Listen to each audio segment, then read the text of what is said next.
مفتی ابرار صاحب کے بیانات سننے کے لیے مفتی صاحب کے آفیشیل چینل مفتی ابرار صاحب فلاحی آفیشیل کو سبسکرائب کریں۔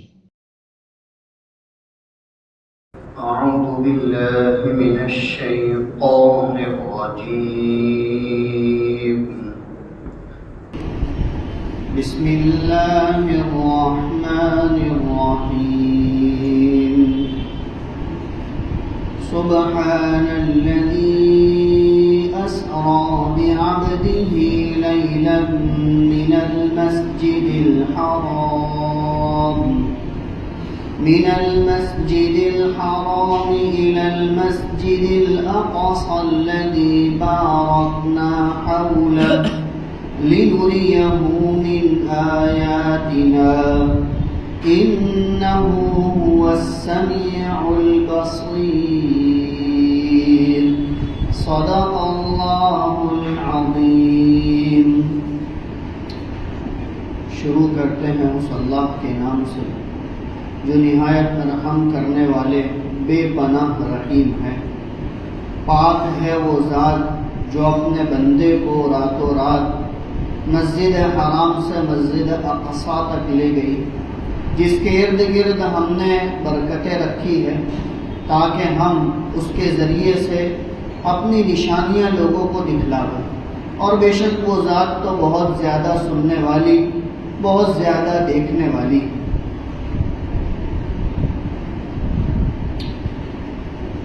یہ سورہ بنی اسرائیل مکی صورتوں میں سے ہے، اور عام طور پر جو مکی صورتیں ہوتی ہیں ان میں اللہ تبارک و تعالی توحید کو خاص طور پر ذکر کرتے ہیں، اور توحید کے ذریعے سے اللہ تبارک و تعالی اپنی ربوبیت کو لوگوں کے دلوں کے اندر راسخ فرماتے ہیں۔ اس وجہ سے اس سورہ مبارکہ کے اندر اللہ تبارک و تعالی نے زیادہ تر توحید کا ذکر کیا ہے، اور مختلف اعتبار سے قرآن کریم کے اعجاز کو ذکر کیا ہے، قرآن کریم کی حقانیت کو ذکر کیا ہے، اور بھی کئی باتیں اس سورہ مبارکہ کے اندر اللہ تبارک و تعالی نے ذکر کی ہے۔ لیکن جیسا کہ ہم جانتے ہیں کہ اس سورت کی پہلی آیت جس میں اللہ تبارک و تعالی نے واقعہ معراج کو ذکر کیا ہے، اس وجہ سے اس سورت کا نام جس طرح سورہ بنی اسرائیل ہے، اسی طرح اس سورت کا نام سورہ اسراء بھی ہے، اور اسراء کے معنی رات میں چلنے کے آتے ہیں، اور اللہ تبارک و تعالی نبی پاک صلی اللہ علیہ وسلم کو رات میں اس سفر کے اوپر لے گئے تھے۔ اس وجہ سے اس واقعے کو اللہ تبارک و تعالی نے مد نظر رکھتے ہوئے اس سورت کو سورہ اسراء سے تعبیر کیا ہے۔ ہم نے گزشتہ بھی سنا کہ اللہ تبارک و تعالی نے سورت کے آغاز میں سبحان الذی کا لفظ استعمال کیا کہ اللہ تبارک و تعالی کی ذات پاک ہے، اور عربی کے اندر سبحان اللہ کا لفظ یا سبحان الذی کا لفظ یہ تعجب کے طور پر استعمال ہوتا ہے کہ کسی بات کے اندر تعجب ہو اور تعجب کو معلوم کرنا ہو یا تعجب سے کسی چیز کو پوچھنا ہو تو اس کے لیے عربی کے اندر سبحان اللہ کا لفظ اور سبحان الذی کا لفظ استعمال کیا جاتا ہے۔ لہذا حضرت علماء مفسرین نے اس لفظ کے تحت یہ نقطہ نقل کیا ہے کہ واقعہ معراج حقیقتاً تعجب کی چیز ہے کہ اللہ تبارک و تعالی رسول اللہ صلی اللہ علیہ وسلم کو جسم اور روح دونوں کے ساتھ آسمانوں کی سیر کرنے کے لیے لے گیا، کہا کہ یہ قابل تعجب ہے۔ اور فلسفیوں کے یہاں تو اس کا کوئی تصور ہی نہیں ہے، وہ یہ سب چیزوں کو مانتے ہی نہیں ہے کہ اس طرح آسمانوں کو پھاڑ کر اور پھلانگ کر کسی انسان کا اوپر کی طرف جانا اور وہاں سے صحیح سالم واپس آنا، کہا کہ یہ ان کی عقل کے باہر ہے۔ اسی وجہ سے اللہ تبارک و تعالی نے اس کے آغاز میں سبحان اللہ اور سبحان الذی کا لفظ استعمال کیا، یہ بتلانے کے لیے کہ یہ کام جو ہماری طرف سے ہو رہا ہے بڑا تعجب خیز ہے، اور اللہ کے رسول صلی اللہ علیہ وسلم کو راتوں رات اپنے جسم کے ساتھ، اپنی روح کے ساتھ پورے ساتوں آسمانوں کا سفر کرانے کے لیے لے گئے، جس کی مسافت تقریباً 50 سال کے برابر ہے یا اس سے بھی زیادہ۔ یہ تو بہت کم ذکر کیا گیا ہے، اس لیے کہ بعض روایتوں کے اندر ایک آسمان سے دوسرے آسمان کی مسافت 500 سال بیان کی گئی، یا یہ کہ جہنم سے دنیا کی مسافت کو الگ الگ اعتبار سے ذکر کیا گیا ہے، تو لہذا یہ 50 سال کا سفر یا کم و بیش جو بھی ہو، اللہ تبارک و تعالیٰ نے اپنے نبی پاک صلی اللہ علیہ وسلم کو ایک رات میں اور پلک جھپکنے کے اندر کروایا، جس کو اللہ تبارک و تعالیٰ نے معراج کے لفظ سے اور معراج کے نام سے یاد کیا۔ یہ رسول اللہ صلی اللہ علیہ وسلم کی خصوصیت، آپ کا اعزاز ہے، آپ کا اکرام ہے۔ اور تقریباً صحابہ کرام رضی اللہ عنہم میں سے اکثر نے کہا کہ اس کی تصدیق کی، اس کو قبول کیا، اور بھی صحابہ کرام رضی اللہ عنہم کی ایک جماعت اس کو روایت کرتی۔ لہذا معراج کی روایت تقریباً 45 صحابہ کرام رضی اللہ عنہم سے مروی۔ یہ معراج کی روایت 45 صحابہ نے الگ الگ اعتبار سے اس کو روایت کیا ہے، اس کو ذکر کیا ہے۔ اور جب اس واقعے کو جو ہے اللہ تبارک و تعالیٰ نے وجود دیا، اور پھر رسول اللہ صلی اللہ علیہ وسلم نے آ کر جب قریش کے سامنے، مکہ مکرمہ کے لوگوں کے سامنے اپنی یہ بات رکھی، انہوں نے انکار کر دیا، اور انہوں نے جو ہے وہ الٹا سیدھا بکنا شروع کر دیا۔ اور ابو بکر صدیق رضی اللہ عنہ کے پاس جا کر جب واقعے کی تصدیق کی تو ابو بکر رضی اللہ عنہ نے یہی جملہ کہا کہ حضور فرما رہے ہیں، لہذا میں تصدیق کرتا ہوں، میں گواہی دیتا ہوں کہ اللہ کے رسول صلی اللہ علیہ وسلم اس طرح گئے۔ لہذا یہاں پر اللہ تبارک و تعالیٰ نے دو باتوں کو ذکر کیا ہے۔ ایک تو سبحان الذی اسری بعبدہ لیلا من المسجد الحرام الی المسجد الاقصی، کہ بابرکت ہے وہ ذات، بڑی پاک ہے وہ ذات جو اپنے بندے کو یعنی محمد صلی اللہ علیہ وسلم کو راتوں رات مسجد حرام سے مسجد اقصی لے گئی، جس کے ارد گرد ہم نے برکتیں رکھی ہے تاکہ ہم اپنی نشانیوں کو دکھلائیں۔ لہذا مسجد حرام سے لے کر مسجد اقصی تک کا سفر قرآن پاک کی آیت سے ثابت ہے۔ اگر کوئی آدمی اس کا انکار کرتا ہے تو وہ کافر ہو جائے، اس بات کا انکار کرنے والا تاکہ ایمان سے نکل جائے گا۔ کیوں؟ اس لیے کہ اس بات کو اللہ تبارک و تعالیٰ نے اپنی آیت میں صراحت کے ساتھ ذکر کیا، اور پھر وہاں سے لے کر ساتوں آسمان کا سفر اور سدرۃ المنتہا کا سفر، عرش تک کا سفر، تاکہ وہ مختلف روایتوں میں مختلف اعتبار سے ذکر کیا گیا ہے، لہذا اس کو یہاں پر ذکر نہیں کیا۔ لیکن عام طور پر حضرات علماء مفسرین جب اس آیت کو ذکر کرتے ہیں تو اس آیت کے تحت معراج کے پورے واقعے کو ذکر کرتے ہیں اور پورے واقعے کے اوپر روشنی ڈالتے ہیں۔ جیسا کہ گزشتہ کا ذکر کیا گیا کہ یہ واقعہ کب وجود میں آیا، کہ کب اللہ کے رسول صلی اللہ علیہ وسلم کو معراج ہوئی۔ اس کے بعد میں کہا کہ بہت سارے اقوال الگ الگ ذکر کیے گئے ہیں، لیکن اتنی بات پکی ہے کہ ہجرت سے پہلے رسول اللہ صلی اللہ علیہ وسلم کو معراج کے لیے لے گیا، جس کو عام طور پر حضرات مفسرین نے بعثت کے 10ویں یا 11ویں سال کو ذکر کیا، یعنی جب رسول اللہ صلی اللہ علیہ وسلم کو نبی بنایا گیا، آپ کی عمر مبارک 40 سال مکمل ہوئی اور آپ 41 میں داخل ہوئے، آپ کو نبوت سے سرفراز کیا گیا، آپ کو نبوت دی گئی۔ غار حرا کے اندر جہاں آپ عبادت کے لیے جایا کرتے تھے، جبرائیل امین کے واسطے سے سب سے پہلی وحی اقرا بسم ربک الذی خلق والی 5 آیتیں کہا کہ اللہ تبارک و تعالیٰ نے اتاری اور آپ کو نبوت دی گئی۔ اس نبوت کے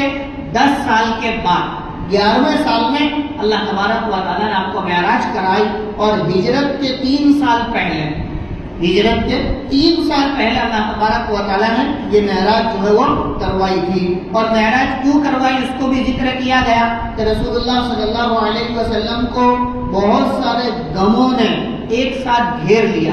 ایک تو آپ طائف گئے تھے، وہاں سے نادم اور پشیمان ہو کر واپس آئے، وہاں کے لوگوں نے آپ کی بات کو نہیں مانا، آپ کو بڑا رنج ہوا کہ یہ میرے خاندان کے لوگ، یہ میری عزت کرنے والے لوگ، لیکن انہوں نے میرے ساتھ اتنا برا سلوک کیا کہ اپنے اوباشوں کو، اپنے نوجوان لڑکوں کو میرے پیچھے لگا دیا اور انہوں نے مجھے پتھروں سے مارا اور ذلیل کیا۔ تو ایک یہ غم تھا، اور دوسرا غم حضرت خدیجہ رضی اللہ تعالیٰ عنہ کا انتقال۔ کہا کہ رسول اللہ صلی اللہ علیہ وسلم کی یہ زوجہ محترمہ آپ کا بہت ساتھ دینے والی تھی، اور رسول اللہ صلی اللہ علیہ وسلم کے جو ہے وہ ہر وقت جو ہے وہ ان کے ساتھ رہنے میں، ان کو ہمت دلانے میں، ان کو آگے بڑھانے میں بڑا کردار تھا۔ تاکہ ان کا بھی انتقال ہو گیا، اور ایک آپ کے چچا ابو طالب جو مسلمان نہیں ہوئے تھے، اسلام نہیں لائے تھے، لیکن ان کی پشت پناہی بڑی زبردست حاصل تھی، اس لیے کہ وہ قریش کے سرداروں میں سے تھے، ان کا ایک مقام اور مرتبہ تھا، لہذا حضور علیہ السلام کو کوئی انگلی نہیں اٹھا سکتا تھا ان کے چچا کی وجہ سے، تو لہذا ان کا بھی انتقال ہو گیا۔ حضرت خدیجہ رضی اللہ عنہ کا بھی انتقال ہو گیا، جس کو عام الحزن کہا جاتا ہے، غم کا سال، کہ اللہ کے رسول صلی اللہ علیہ وسلم پر دو غم ایک ساتھ ٹوٹ پڑے تھے، اور پھر یہ طائف کے لوگوں کا بات نہ ماننا، یہ بھی ایک غم تھا۔ تو یہ غم جمع ہو گئے تھے، اور اللہ تبارک و تعالیٰ ان غموں کو دور کرنا چاہتے تھے، اور دور کرنے کا ایک راستہ یہ اختیار کیا کہ اپنے پیغمبر علیہ السلام کو اللہ تبارک و تعالیٰ نے مسجد حرام سے مسجد اقصیٰ لے گئے، اور پھر وہاں سے آسمانوں کا سفر کرایا، اور اللہ تبارک و تعالیٰ نے اپنا دیدار کروایا، اور 5 نمازوں کا تحفہ دیا۔ سورہ بقرہ کی آخری آیت عطا فرمائی، یہ تحفے جو آپ کو ملے ہیں یہ آپ کا اعزاز ہے، اور ایسا اعزاز ہے کہ جو قیامت تک باقی رہے گا، میدان حشر تک باقی رہے گا، جنت میں جانے کے بعد بھی اللہ تبارک و تعالیٰ اس کو باقی رکھیں گے، اس وجہ سے اللہ تبارک و تعالیٰ نے اس کو ذکر کیا۔ لہذا اللہ تبارک و تعالیٰ نے آیت کا آغاز کرتے ہوئے فرمایا کہ سبحان الذی اسریٰ بعبدہ لیلا من المسجد الحرام الی المسجد الاقصی، پاک ہے وہ ذات جو راتوں رات اپنے بندے کو مسجد حرام سے مسجد اقصیٰ لے گئی، جس کے ارد گرد ہم نے برکتیں رکھی ہے تاکہ ہم اپنی نشانیاں دکھاویں۔ معراج کے واقعے کی ابتدا اس طرح ہوئی ہے کہ رسول اللہ صلی اللہ علیہ وسلم رات کے وقت اپنے چچازاد بہن حضرت ام ہانی رضی اللہ عنہا کے مکان پر قیام کرتے ہیں۔ اصل میں ان کا مکان جو ہے وہ بیت اللہ سے بہت قریب تھا، بلکہ یوں کہیے کہ آج کل تو وہ سارا کا سارا حصہ جو ہے وہ مسجد حرام کے اندر ہی آ گیا ہے، جہاں حجر اسود ہے، حجر اسود کے بالکل سامنے والا حصہ جہاں سے حکومت نے عمارت بنائی ہے، مسجد کی جو عمارت ہے، کہا کہ وہاں پر ام ہانی رضی اللہ عنہا کا مکان تھا، اور حضرت نبی پاک صلی اللہ علیہ وسلم وہاں آرام کرنے کے لیے جایا کرتے تھے۔ اور آپ کا مقصد یہ تھا کہ حضور علیہ السلام کا مکان تھوڑا دور تھا، لہذا آنے جانے میں آپ کو بڑی دقت ہوتی تھی، تو آپ کو رات میں اگر عبادت کرنی ہوتی، رات میں آپ عبادت کرنا چاہتے تو ام ہانی کے مکان پر قیام کر لیتے، تھوڑی دیر آرام کرتے، اور آرام کرنے کے بعد پھر مکہ مکرمہ یعنی بیت اللہ کے اندر آپ عام طور پر حتیم کے اندر جا کر عبادت کرتے تھے، اس لیے کہ حتیم کا حصہ بیت اللہ کا حصہ ہے، لہذا آپ وہاں جا کر عبادت کرتے تھے۔ تو آپ ام ہانی رضی اللہ عنہا کے مکان پر آرام کر رہے تھے، وہاں جو ہے وہ سو رہے تھے کہ حضرت جبرائیل امین آئے اور رسول اللہ صلی اللہ علیہ وسلم کو جو ہے وہ ام ہانی کے مکان کی چھت کو پھاڑ کر کہا کہ ان کو نکالا اور لے کر حتیم میں آئے، جہاں بیت اللہ ہے وہاں پر لے کر آئے، اور وہاں رسول اللہ صلی اللہ علیہ وسلم کو سینے مبارک کو چاک کیا، جس کو شق صدر کہتے ہیں۔ چاک کرنے کے بعد کہا کہ سینے مبارک کو نکالا، اور نکالنے کے بعد آب زمزم کے ذریعے سے اس کو دھویا، کہا کہ جو تشت تھا وہ تو جنت سے لے کر آئے تھے، جو تھالی تھی وہ جنت سے لے کر آئے تھے، لیکن پانی کون سا استعمال کیا؟ کہا کہ آب زمزم، زمزم کے پانی کو استعمال کیا، اور آپ کے سینے مبارک کو چاک کر کے اس کو نکال کر اس کو دھو کر کہا کہ دھونے کے بعد اس کو واپس رکھا۔ مسلم شریف کی روایت کے اندر یہ بات نقل کی ہے کہ جب رسول اللہ صلی اللہ علیہ وسلم کا یہ عمل ہو رہا تھا یعنی آپ کے سینے کو چاک کر کے، سینے کو پھاڑ کر، وہاں سے دل کو نکال کر زمزم کے پانی کے ذریعے سے دھویا۔ حضور علیہ الصلوۃ والسلام فرماتے ہیں کہ جب یہ عمل ہو رہا تھا میں زمین پر نہیں تھا، فرشتوں نے مجھے اٹھایا ہوا تھا اور مجھے ہوا کے اندر رکھا تھا، اور پھر جب یہ عمل مکمل ہو گیا واپس دوبارہ میرا دل جو ہے اپنی جگہ پر رکھ دیا، اس حصے کو بند کر دیا، پھر مجھے واپس زمین پر رکھا گیا۔ شق صدر جس کو کہا جاتا ہے کہ یہ رسول اللہ صلی اللہ علیہ وسلم کے ساتھ اللہ تبارک و تعالیٰ نے کیا ہے، اور شق صدر کا واقعہ کہا کہ 4 مرتبہ ہوا۔ حضور علیہ الصلوۃ والسلام کا قلب 4 مرتبہ نکالا گیا، اور 4 مرتبہ نکال کر اس کو آب زمزم سے دھونے کے بعد کہا کہ اس کو واپس رکھا گیا۔ ایک تو آپ کے بچپن میں جب آپ حضرت حلیمہ سعدیہ رضی اللہ عنہا کے یہاں دودھ پینے کے لیے گئے، اصل میں عربوں کے یہاں یہ رواج تھا کہ وہ اپنے بچوں کو دیہاتوں کے اندر، گاؤں میں جہاں جو ہے وہ لوگ رہتے تھے، وہاں اپنے بچوں کو دودھ پلانے کے لیے بھیجا کرتے تھے کہ وہاں بچے اچھے موٹے تازے ہو کر آتے تھے، اور وہاں گاؤں کی آب و ہوا،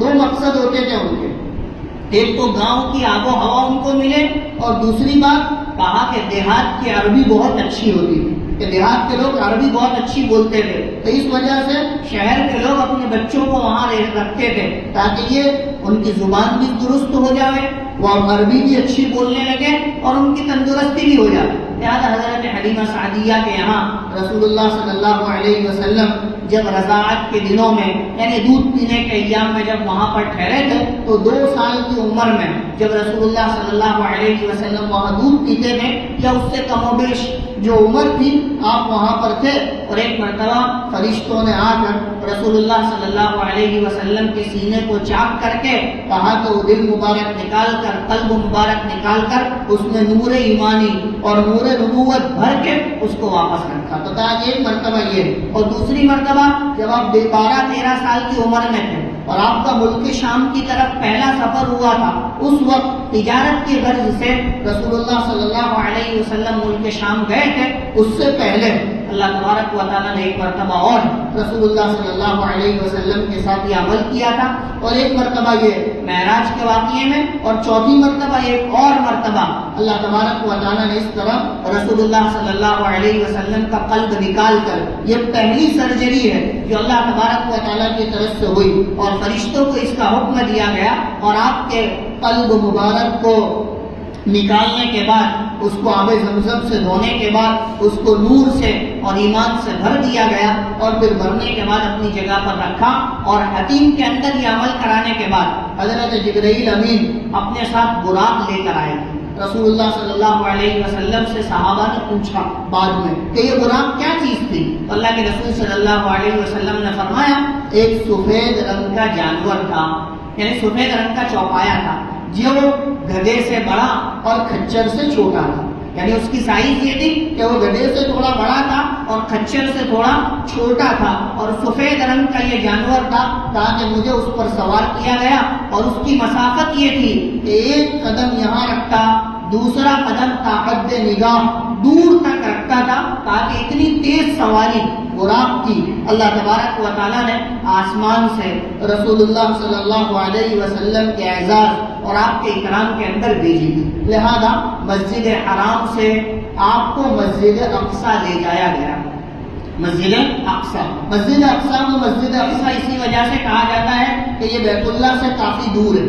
بیت اللہ سے کافی دور ہے، اس وجہ سے اس کو مسجد اقصی کہا جاتا ہے۔ لہذا رسول اللہ صلی اللہ علیہ وسلم کو راتوں رات اللہ تبارک و تعالیٰ مسجد حرام سے مسجد اقصی لے گئے۔ مسجد اقصی آپ پہنچے، وہاں پر اللہ کے رسول صلی اللہ علیہ وسلم نے تمام نبیوں کی امامت کرائی، تمام نبیوں کو جمع کیا گیا اور کہا کہ تمام نبیوں کی امامت کرائی، اور تمام نبیوں کی امامت کرانے کے بعد پھر دوسرا آگے کا جو سفر ہوا تاکہ وہ براق سے نہیں ہوا، بلکہ اللہ کے رسول صلی اللہ علیہ وسلم کو جبرائیل زینے کے ذریعے یعنی سیڑھیوں کے ذریعے سے آسمان پر لے گئے۔ لیکن یہاں مسجد اقصی کا جو واقعہ ذکر کیا گیا ہے کہ رسول اللہ صلی اللہ علیہ وسلم کو مسجد اقصی لے جایا گیا، تفسیر کی کتابوں میں نقل کیا ہے کہ اس دور میں وہاں راہبوں کا دور تھا، یعنی مسجد اقصی کے اندر راہب لوگ رہتے تھے۔ ویسے بھی مسجد مسجد اقصیٰ کے اندر راہبوں کے جو ہے وہ پہلے سے معمول تھا. حضرت مریم ہے, حضرت زکریا ہے, حضرت عمران ہے, تاکہ یہ سب مسجد اقصیٰ کے اندر بیٹھتے تھے اور اللہ کی عبادت کرتے تھے. اور وہاں یہ لوگ اپنی اولادوں کو وقف کر دیں اللہ کی عبادت کے لیے کہ تمہارا کچھ کام نہیں, بس تم کو صرف اپنی زندگی کے اندر اللہ کی عبادت کرنی ہے اور اللہ کو یاد کرنا ہے, نہ تمہاری کوئی دنیاوی جو ہے وہ ذمہ داری اور نہ تمہارا دنیاوی کوئی مشغلہ. لہٰذا وہاں راہبوں کا دور تھا, اور راہبوں کا دور تھا, لہٰذا راہب لوگ رات میں جب جاتے تھے تو مسجد اقصیٰ کے دروازوں کو بند کر دیتے تھے, کہ دروازوں کو جو ہے وہ بند کر دیا جاتا اور بند کر کے وہ جاتے تھے. لیکن اس رات ایسا ہوا کہ مسجد کا جو ایک دروازہ تھا اس راہب سے بند نہیں. بڑی کوشش کی اس نے کہ اس کو بند کر دیا جائے اور بند کر کے جایا جائے, لیکن جو ہے وہ بند نہیں ہو رہا تھا. آخر میں بہت کوششوں کے بعد, بہت طاقت قوت لگانے کے بعد, کئی لوگوں کو بلانے کے بعد بھی وہ دروازہ بند نہیں ہوا. وہ دروازہ اسی طرح کھلا ہوا رکھ کر ان کو جانا پڑا, اور وہ دروازہ کھلا رکھ کر گئے. اللہ کے رسول صلی اللہ علیہ وسلم کو اسی رات معراج ہوئی اور حضور علیہ السلام کو لے کر جایا گیا. وہ راہب جب صبح میں آیا تو اس نے دیکھ کر پیروں کے نشانات دیکھ کر یہ کہا کہ آخری نبی جو آنے والے ہیں ان کو یہاں لایا گیا, اور یہاں لانے کے بعد یہاں سے ان کو لے جایا گیا, اس لیے کہ جس براق کو حضرت نبی پاک صلی اللہ علیہ وسلم کے لیے لایا گیا تھا, حضرت جبرائیل نے اس براق کو وہیں لے جا کر باندھا جہاں انبیاء علیہ السلام اپنے جانور باندھتے. آج بھی وہ جگہ موجود ہے اور وہ جگہ کی تعین بھی موجود ہے. جہاں رسول اللہ صلی اللہ علیہ وسلم نے امامت کرائی وہ مصلی بھی موجود ہے, وہ جگہ بھی موجود ہے, اور اس کی تعین بھی موجود ہے کہ یہاں حضور علیہ السلام نے نماز کرائی. اور یہاں جبرائیل امین نے اپنا جو ہے وہ براق باندھا تھا. جس طرح براق جانوروں کو باندھا جاتا ہے, اسی طرح جبرائیل نے اپنے وہ براق کو باندھا اور رسول اللہ صلی اللہ علیہ وسلم وہاں پہنچے تمام نبیوں کی معیت میں. اب اصل میں امامت جو ہے وہ 2 مرتبہ ہوئی ہے, جیسا کہ حضرات مفسرین نے نقل کیا ہے. پہلے رسول اللہ صلی اللہ علیہ وسلم وہاں پہنچے, بہت سارے لوگ جمع ہیں, پہلے تو آپ پہچان نہیں سکے کہ کون ہے. حضرت جبرائیل امین نے جب اقامت کہی گئی تو آپ کو آگے بڑھایا اور کہا کہ آپ نماز پڑھاویں گے, یہ سب آپ کے پیچھے نماز پڑھیں گے. لیکن حضور کو معلوم نہیں تھا کہ یہ کون لوگ ہیں, لیکن اللہ کے رسول صلی اللہ علیہ وسلم کو بتلا دیا کہ یہ تمام انبیاء علیہ السلام ہیں. کہا کہ تمام نبیوں کو نماز پڑھائی گئی, اور وہ ایک ایسی نماز تھی کہ جس میں امام اور مقتدی سب کے سب نبی, اور اس کے علاوہ کوئی اجازت نہیں تھی, تو کسی کو اجازت نہیں. کون نماز پڑھائے گا؟ کہ نماز پڑھانے والے بھی نبی ہوں گے اور نماز پڑھنے والے بھی نبی ہوں گے, ان کے علاوہ اور کوئی اجازت نہیں. لہذا نبی پاک صلی اللہ علیہ وسلم نے تمام نبیوں کی امامت کرائی, اور تمام نبیوں کی امامت کا آپ کو شرف حاصل ہوا. یہ بھی رسول اللہ صلی اللہ علیہ وسلم کا اعزاز, آپ کا اکرام ہے. اتنے بڑے جلیل القدر انبیاء کے ہوتے ہوئے, اور جو محنتیں کر کے مشقتیں اٹھا کر اپنی قوم کو سمجھا بجھا کر گئے تھے, لیکن اس کے باوجود اللہ کے رسول صلی اللہ علیہ وسلم کو امامت کے لیے آگے بڑھایا. آپ نے نماز پڑھائی, اور نماز پڑھانے کے بعد کہا کہ جو ہے وہ اللہ کے رسول صلی اللہ علیہ وسلم کو آسمانوں کی طرف لے جایا گیا. پہلے آسمان پر کون ملا, دوسرے پر کون ملا, تیسرے پر کون ملا, جس کو انشاءاللہ آئندہ ذکر کیا جائے گا. اللہ تبارک و تعالیٰ سے دعا ہے اللہ اس واقعے کے سننے سے ہمارے ایمان کو ترقی عطا فرماوے, اور یہ واقعہ ہمارے ایمان کی ترقی کا ذریعہ بنے. کہ معراج کا واقعہ